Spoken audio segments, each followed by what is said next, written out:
Olá, boa noite. Veja no Brasil TV desta terça-feira, dia 20 de setembro. Um desabamento deixa 9 mortos e mais de 30 feridos numa empresa em Itapecerica da Serra, na Grande São Paulo. O número de focos de incêndio na Amazônia desde janeiro já é maior que em todo o ano passado. A Polícia Federal faz uma operação contra quadrilhas especializadas em usar passageiros comuns no transporte de cocaína para a Europa.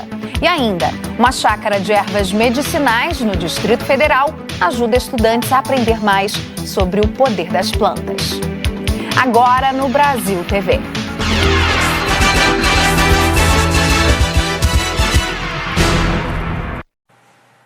Nove pessoas morreram em um desabamento de parte de um galpão em Itapecerica da Serra, na Grande São Paulo. No vídeo e nas fotos dos bombeiros dá para ver os escombros. O desabamento foi dentro desse galpão de uma empresa de comércio e locação de contêineres em Itapecerica da Serra, na Grande São Paulo, pouco antes das 9 da manhã. Os funcionários da empresa estavam em um encontro com um candidato a deputado estadual e uma candidata a deputada federal. Os 2 e mais 4 integrantes da equipe chegaram a ficar presos nos escombros. Eles estão entre os socorridos. A Defesa Civil da cidade também veio analisar a situação. É uma estrutura mista, de concreto e metálica. É um mezanino? É um auditório. 19 viaturas, 2 helicópteros e 80 bombeiros vieram até o local. Trata-se de um galpão com 10 mil metros quadrados e onde havia uma reunião entre os funcionários da empresa, em torno de mais ou menos umas 64 pessoas. A laje veio, a desabar. Tem muitos riscos ainda para as equipes que trabalham, por isso que tem que ter muito cuidado ao acessar o local. São bombeiros extremamente qualificados e estão trabalhando sobre o protocolo de busca e resgate de estruturas colapsadas. Tem o pessoal do grupo de resgate do GAED, então está tendo todos os esforços para fazer isso o mais rápido possível. E a cobertura completa desse acidente daqui a pouco no Jornal Nacional. Em Mato Grosso do Sul, bombeiros tentam conter focos de incêndio no Pantanal, na região da cidade de Corumbá. O Jaderson Moreira tem as informações. Desde a madrugada, 2 equipes com 10 militares do Corpo de Bombeiros estão na região do Porto da Manga, às margens do rio Taquari, para apagar as chamas que se alastram na região. Foram detectados 2 grandes focos de incêndio e ainda há outros menores, que começam a se espalhar pela região, mas que, por enquanto, não oferecem riscos. Essa área não é muito distante da cidade, fica a aproximadamente 45 quilômetros, mas chegar até lá é muito difícil, só com veículos preparados. Além disso, tem as altas temperaturas nessa região, que tem chegado aos 39 graus, o que torna esse trabalho ainda mais desafiador. Essa área já estava sendo monitorada por satélite há alguns dias. E assim que as primeiras chamas apareceram, fazendeiros da região entraram em contato com os militares, que imediatamente se mobilizaram e seguiram para o local. Além das equipes, os militares contam com caminhonetes, embarcações e até drones. Segundo o Instituto Nacional de Pesquisas Espaciais, só neste ano o Pantanal já registrou 1.109 focos de incêndio. De Corumbá, Jaderson Moreira para o Brasil TV. O número de focos de incêndio na Amazônia desde janeiro já é maior que em todo o ano passado. Os campeões de queimadas são Pará, Mato Grosso e Amazonas. Parque Estadual Cristalino 2, na divisa de Mato Grosso com o Pará, é uma das áreas mais atingidas por incêndios florestais na Amazônia este ano. Esse é um lugar muito importante para a biodiversidade, não só na Amazônia, mas no mundo inteiro, e a gente está vendo virar cinzas. Segundo especialistas que estão na região, o fogo é usado para transformar áreas desmatadas em pasto. Primeiro se desmata, em seguida se coloca fogo e depois essa área é ocupada com pasto e com monocultura. No último domingo, o INPE registrou um total de 75.592 focos de calor na Amazônia neste ano. Esse número é maior do que todo o acumulado em 2021, 75.090 queimadas. Neste mês de setembro, os números dispararam na Amazônia. Até ontem, já eram mais de 30 mil focos de calor. Em todo setembro de 2021, foram quase 17 mil. Neste ano, o Pará é o estado recordista em queimadas na região amazônica. São 24.342 focos de calor até agora. O Pará é seguido por Mato Grosso, Amazonas, Rondônia e Acre. Esse aumento nos focos de calor, ou seja, queimadas, ele é muito preocupante, porque ele está se dando sobretudo em territórios indígenas, em unidades de conservação e, sobretudo, em terras públicas não destinadas. Ou seja, são terras que pertencem a todos os brasileiros, que estão sendo roubadas, dilapidadas a todo o dia na Amazônia. Sobre a disparada de queimadas na Amazônia, o Ministério do Meio Ambiente disse que as ações de combate às queimadas são lideradas pelo Ministério da Justiça e Segurança Pública. O Ministério da Justiça declarou que o governo federal está empenhando esforços de vários órgãos para enfrentar os crimes ambientais em todos os biomas, notadamente sobre a Amazônia. E que, nesse sentido, está em execução a Operação Guardiões do Bioma, que combate o desmatamento ilegal, queimadas e incêndios florestais. A Polícia Federal prendeu 8 pessoas numa operação contra o tráfico internacional de drogas. As prisões foram em 3 estados e no exterior.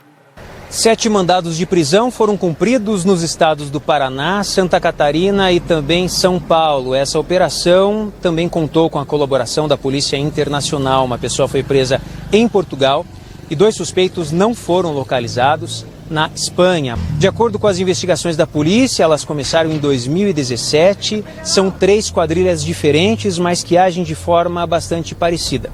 Primeiro, eles aliciam pessoas, jovens, de baixa renda e sem histórico criminal. Muitas vezes, eles recrutam inclusive famílias com crianças. Depois disso, eles garantem a passagem e a hospedagem dessas pessoas em países da Europa, Oriente Médio e também Ásia. E preparam também malas com drogas já porcionadas e separadas em compartimentos. Todas as pessoas aliciadas, sejam esses casais quanto essas famílias, elas passavam por um briefing. A ideia é se passar por turistas, então tinha até uma lista de pontos turísticos para eles decorarem para, na migração no país estrangeiro, se entrevistados fossem, dizer para onde estavam indo para tentar aumentar essa aparência de que eram turistas. Segundo as investigações, essa quadrilha atuava já há bastante tempo, tanto no Brasil quanto em países de fora, e teve o bloqueio de bens e bloqueio judicial desses criminosos. De acordo com a polícia, esses envolvidos devem responder por tráfico internacional e outros crimes e podem pegar até 33 anos de prisão. A Justiça Federal determinou que o empresário Glaidson Acácio dos Santos, o faraó dos bitcoins, deposite 19 bilhões de reais numa conta judicial para pagar investidores da empresa dele, a GAS Consultoria. Natália Castro atualiza esse caso para a gente. Glaidson Acácio dos Santos, que está preso há mais de um ano, tem 72 horas para cumprir a determinação judicial. Uma investigação da Polícia Federal, do Ministério Público Federal e da Receita Federal demonstrou que o negócio de criptomoedas de Glaidson movimentou 38 bilhões de reais. Ele terá que depositar 19 bilhões de reais em uma conta judicial para pagar os investidores em criptomoedas da GAS Consultoria. A decisão é da juíza Rosália Monteiro Figueira, da 3ª Vara Federal Criminal. Assim que Glaidson cumprir a medida, o dinheiro será transferido para uma conta da 5ª Vara Empresarial do Tribunal de Justiça e repassado para os clientes da GAS Consultoria. Mais de 120 mil pessoas que investiram na empresa se cadastraram na administração judicial para tentar a devolução do dinheiro investido. É gravíssimo o estado de saúde do homem que foi ferido com um tiro na cabeça por um policial militar durante uma blitz na zona norte do Rio. O técnico em radiologia, Rafael Montovanelli, tem 40 anos e vai ser pai de uma menina. A companheira dele está grávida de 8 meses. Rafael está internado no Hospital Federal do Andaraí, aqui no Rio.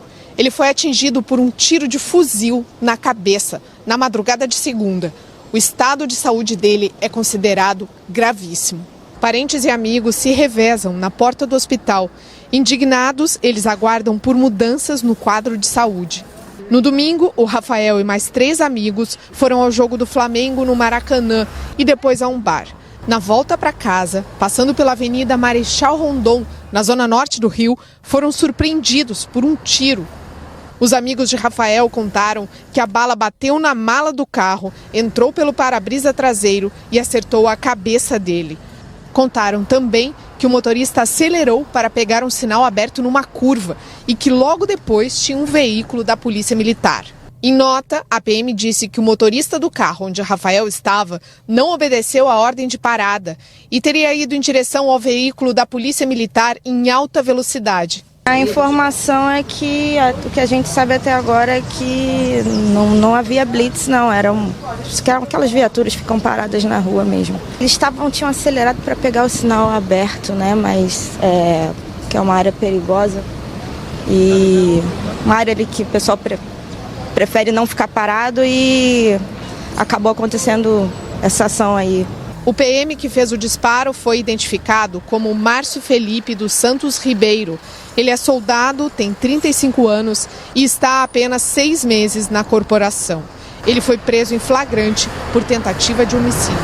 Em choque porque, infelizmente, eu não quero que esse caso caia mais um na estatística do Rio de Janeiro. Existem vários meios de abordar a pessoa. Não tem, não respeitou? Não tem preparo. Por que não atirar no pneu? E aí depois seguir em perseguição. Por que atirar no corpo das pessoas que estão dentro do carro? Inclusive, né, sem que essas pessoas tenham atirado de volta nos policiais. Existem uma série de protocolos, tanto aqui no Brasil quanto no mundo, para serem seguidos. O resultado mais importante deveria ser não tirar a vida de ninguém. A Secretaria de Estado de Polícia Militar do Rio disse que o comando do 3º Batalhão e a Corregedoria acompanham o caso e colaboram com as investigações. E que os policiais são treinados dentro de protocolos técnicos rígidos, normativas específicas e que o princípio da abordagem visa a aproximação cautelosa até o contato com o cidadão. A utilização do armamento é sempre o último recurso diante do perigo iminente contra a vida do policial. A Polícia Civil investiga o caso e já ouviu os outros ocupantes do carro onde estava o Rafael. O soldado Márcio Felipe dos Santos Ribeiro, o autor desse tiro, passou por uma audiência de custódia hoje à tarde e teve a prisão em flagrante convertida para prisão preventiva. A família de Rafael Montavanelli informou agora à tarde que ele teve morte cerebral. Vamos falar agora da vacinação contra a poliomielite. A adesão da campanha está baixa. Em Porto Velho, apenas 1 a cada 4 crianças na idade de ser vacinada recebeu o imunizante. 26% é o percentual de crianças que tomaram a vacina contra a poliomielite aqui no município de Porto Velho. Lembrando que aqui na capital, 50 mil crianças podem tomar a gotinha.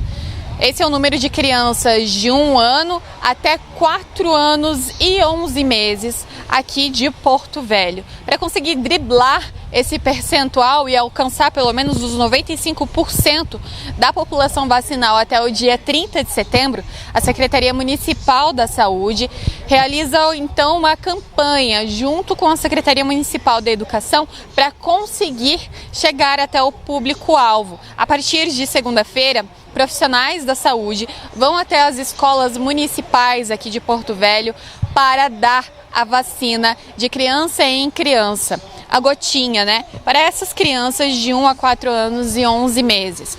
Por isso, fica o pedido para os pais, para que eles coloquem a caderneta dentro da mochila e assim, então, a caderneta possa ser atualizada. Eduarda Dejan, para Brasil TV. Eleições 2022. As urnas eletrônicas para a votação do primeiro turno em Minas Gerais foram carregadas hoje com os dados de todos os candidatos e eleitores de cada sessão eleitoral. Larissa Carvalho acompanhou.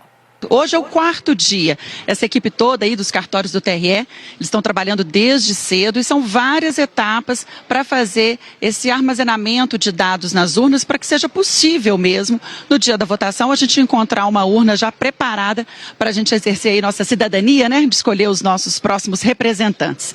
Aqui eu estou com a Ana Cláudia, do TRE, e também com o Gleison Rocha, ele é chefe da tecnologia, secretário da Tecnologia de Informação do TRE. Com esses 2 chips, né?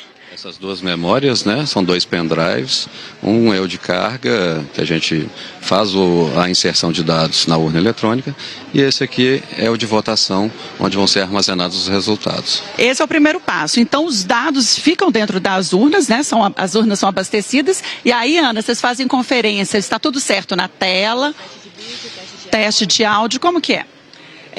Primeiro um teste de vídeo, né? Então a gente faz tudo, teste de teclado também.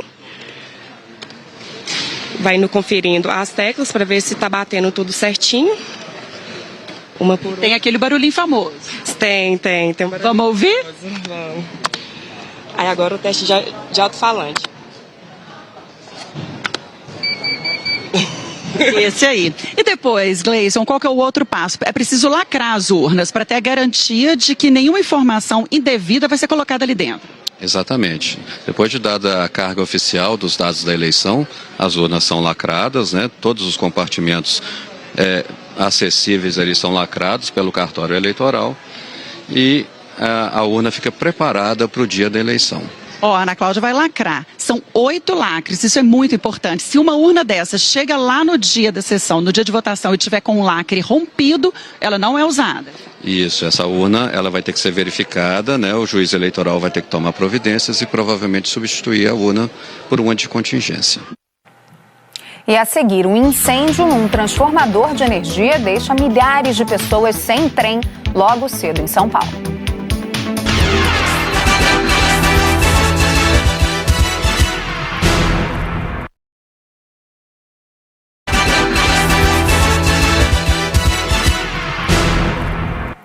Brasil TV de volta, falando da manhã de caos para os passageiros dos trens em São Paulo.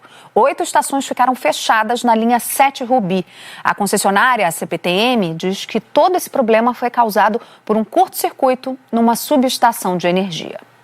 A operação começou a ser normalizada por volta das 10 horas da manhã e os trens, aos poucos, voltaram a circular. No primeiro momento, com intervalo maior de espera para o passageiro. Mas, durante a maior parte da manhã, o trecho entre as estações Barra Funda e Perus ficou completamente suspenso nos 2 sentidos. E o resultado a gente acompanhou. Milhares de pessoas afetadas, prejudicadas com transtorno e irritadas, sem conseguirem chegar aos seus destinos. Segundo a CPTM, o PAESE, Plano de Apoio, foi acionado ainda de madrugada, às 4h50, e depois ampliado 1 hora depois. No total, pelo menos 50 ônibus circularam para tentar amenizar os transtornos. Nossas equipes acompanharam os ônibus chegando e saindo lotados das estações. Ainda segundo a CPTM, houve um problema na subestação do Tietê. Um transformador entrou em curto-circuito. Testemunhas viram, inclusive, um princípio de incêndio. E foi isso o que impediu a circulação de trens em 9 estações da linha 7 Rubi. As causas deste curto-circuito ainda vão ser apuradas. Carol Iannelli para o Brasil TV. E você vai conhecer agora uma chácara no Distrito Federal que cultiva dezenas de ervas medicinais e ajuda estudantes a aprender mais sobre o poder das plantas. Erva cidreira, camomila, espinheira santa, ervas que também são remédios. Elas são cultivadas nessa chácara que fica no núcleo rural Vargem Bonita, no Parkway. Por aqui são 64 tipos de ervas que podem servir como analgésicos, anti-inflamatórios, calmantes naturais e também alimentos. O seu Rogério é quem está à frente da plantação há 40 anos e leva os medicamentos naturais para as prateleiras de farmácias. A moçada que está se formando agora e a moçada que está vindo estão deixando de conhecer o cultivo das ervas medicinais, porque você, sua mãe, sua avó, fazia um chazinho e hoje, por qualquer indisposição que você tenha, corremos e vamos usar um produto industrializado. Então é nesse sentido de valorizar o produto de origem vegetal no uso terapêutico. A plantação aqui é mais que uma farmácia a céu aberto. É também uma escola sobre cultivo e preservação. Há 19 anos, as portas da propriedade são abertas para receber crianças e jovens de escolas e universidades do DF. Neste ano, o projeto Preservar reuniu 500 alunos em uma semana. Os estudantes fizeram um passeio completo pelos 4 hectares da propriedade, conhecendo de perto as curiosidades de cada erva. E alguns alunos viram monitores e ficam responsáveis por repassar o conhecimento para outros estudantes. Hoje eu vou apresentar a babosa. O nome científico dela é aloe vera. O projeto Preservar nada mais é que preservar tradições, preservar conhecimento milenar. É uma farmácia viva, é um laboratório a céu aberto. Se nós conseguirmos ir passando de gerações em gerações, vai chegar um momento em que todos vão poder ter o saber do uso das plantas medicinais. O Brasil TV fica por aqui. Outras notícias logo mais no Jornal Nacional, às 8h55 da noite, hora de Brasília. Excelente noite para você. Até amanhã.